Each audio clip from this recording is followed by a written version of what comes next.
Hey, what's up, guys? Coming to you today with another What's Next, and this is on Ronnie Rios, the former world champion, or the former world title challenger at 122 pounds at super bantamweight. Rios returned on Saturday, February 13th on the DAZN card when he got a clean and one-sided 10-round unanimous decision. I believe it was 10 rounds over Oscar Negrete, and a fight that really um, looked like it could go either way on paper going in. There's some people were taking Negrete. I think Rios came in the favorite, but Negrete's a tough fighter, and I think people were expecting, myself included, a closer fight. I mean, I picked Ronnie Rios, but I was expecting a closer fight, and Rios just bullied Negrete in that ring over 10 rounds. Negrete showed a lot of heart, showed the heart of a warrior, but Rios was just too tough for him. So before I jump into what he's got going on next, again, True Boxing here. Thanks for coming back, getting hit with the truth. Give me a thumbs up, thumbs down if you don't like the video. I appreciate the honesty. That same with comments. Leave comment, positive, negative. I'm cool. I'd like to chop it up with you guys, hear what you got to say, hear what you guys think, how I'm doing. And then if you like my videos, subscribe to my channel. I'd really appreciate the love. So let's jump in now to what's next for Ronnie Rios following that win over Oscar Negrete. Well, Rios coming in last year. Remember, he got ordered to fight Brandon Figueroa next for the WBA regular championship. Now, the WBA in September granted Figueroa an optional defense, and they were supposed to be setting Ronnie Rios up with an interim title fight. That never happened. Now, Rios isn't ranked where he was anymore, and they're not even talking about Rios and Figueroa. So that's sad. That really is sad because I really wanted to see that fight. I believe I currently have Rios number 7 or number 8 at 122. So let's take a look at some, we know he mentioned Mirajan Akhmadiev. Let's see what's next for Ronnie Rios and go run through the top 10. Number 1 is the unified champion Mirajan Akhmadiev. Well, he said he wants this fight by the end of the year. It's a makeable fight. Akhmadiev worked with Matchroom and Eddie Hearn, kind of has a thing going on with them as a promoter. But Akhmadiev has a Jesus. He has a mandatory defense against former champ Ryosuke Iwasa. Now, that fight's supposed to be going on March 13th, the last I checked, but it's been weeks and I haven't heard nothing official on that fight.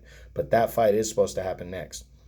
So if Akhmadiev ends up fighting Iwasa, I think Ronnie Rios would wait around for him. And it is a possibility because Rios is one of the few options that Akhmadiev is going to have in the second half of the year that fights for DAZN. So if Akhmadiev has co-promotional ties with Matchroom and Eddie Hearn, he's going to get on DAZN before he gets on anything else. And I could see him taking on Ronnie Rios or somebody else. So I think this fight could be possible next for Ronnie Rios later in the year. So got to wait and see. Number 2 is undefeated Luis Neri. I mean, Matchroom and Eddie Hearn's willing to work with the PBC. Luis Neri is about to lock up his next fight. We just don't know exactly against who. So I don't know if I see this fight next. I mean, I'm not saying Luis Neri wouldn't want this fight, but whoever Luis Neri fights next, I think he's going to want a unification bout later in the year. And considering it's a cross in the street, cross promotion type fight anyways, I don't see Rios taking it. I mean, I don't see Neri taking it, but you never know. Number 3 is former unified champ Daniel Roman. I think Daniel Roman is right around the corner from a title shot. I think he's probably going to go get Luis Neri next in the next couple months. I think he's the front runner. And then if he wins, you never know. But now he's got ties with the PBC. It'd be a hard fight to make between Roman and Rios now. So I don't know. I'm leaning towards the no on this one. I don't see Rios and Roman locking it up. Number 4 is Ryosuke Iwasa. I mean, Iwasa has had ties with the PBC. Iwasa is supposed to be fighting Mirajan Akhmadiev next. If he beats him and becomes a unified champ, I think he'd probably prefer fighting one of the PBC guys in unifying belts over a veteran like Ronnie Rios. But I don't think Iwasa is going to win. And would Ronnie Rios want to fight a guy who's not a champ? I don't see it. So I don't think this fight's going to happen next. Number 5 is a rematch with Havanassian, the boogeyman at 122. Havanassian in 2018 knocked the fuck out of Ronnie Rios. He kicked his ass and knocked him out And that's what led to Havanasian and Ray Vargas for the title, where Havanasian almost beat him. I mean, Havanasian is a beast. He is the #1 contender in the WBA. It's a makeable fight. Both Golden Boy guys, or at least Ronnie Rios has ties with the DAZN. He's with DAZN. Why not a rematch? But I don't think Ronnie Rios wants to take that risk unless Havanasian has a belt, to be honest. I don't see it. I don't see it. I don't think Ronnie Rios wants that smoke from Havanasian in a rematch. I mean, he should to try to avenge the loss, but I think Rios wants a title shot first, so that's what looks like it could be going down. Okay, number 6, undefeated WBA regular champion Brandon Figueroa. Possible. This was the fight that was supposed to happen. I personally would love to see Figueroa take his next step before a major unification bout or a major title shot at the top of the division. I think Ronnie Rios is a perfect opponent for him. But now that the WBA is kind of overlooked Ronnie Rios and not followed through with their order from last year, then I don't know. I think it's still possible, but I don't know if it still happens or not. So I'm going to lean towards the no on that one, sadly.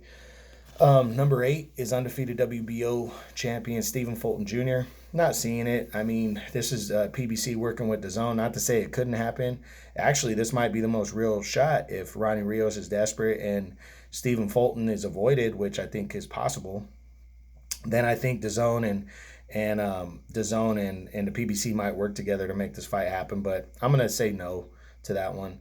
Number 9 is Ionut Baluta. Possible. But does Ronnie Rios want to take a risk against a guy who's been pulling off upsets? He pulled off 2 upsets last year, Baluta, and he's got kind of a crafty, tricky style, and he's an unknown name. It's possible, but I think Ronnie Rios stays away from it.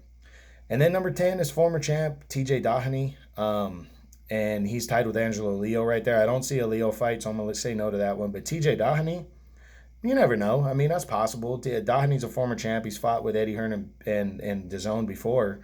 But Doheny hasn't fought since he lost last year to Baluta. Does he want to come back against a veteran like Rios? I mean, I think Doheny could come back and get a tune-up bout. It could be possible. But I really think Rios wants to go after a world title. So it's possible. I think Akhmadayev is a possibility. And then after that, it's kind of up in the air. You just don't know. But one thing we do know about Ronnie Rios, he's a tough fucking veteran, and he's going to keep slugging. He's going to keep fighting no matter what. So we'll see what happens. But that's the what's next on Ronnie Rios following his win over Oscar Negrete on February 13th on DAZN. So I hope you guys enjoyed it. True Boxing, you've been hit with the truth.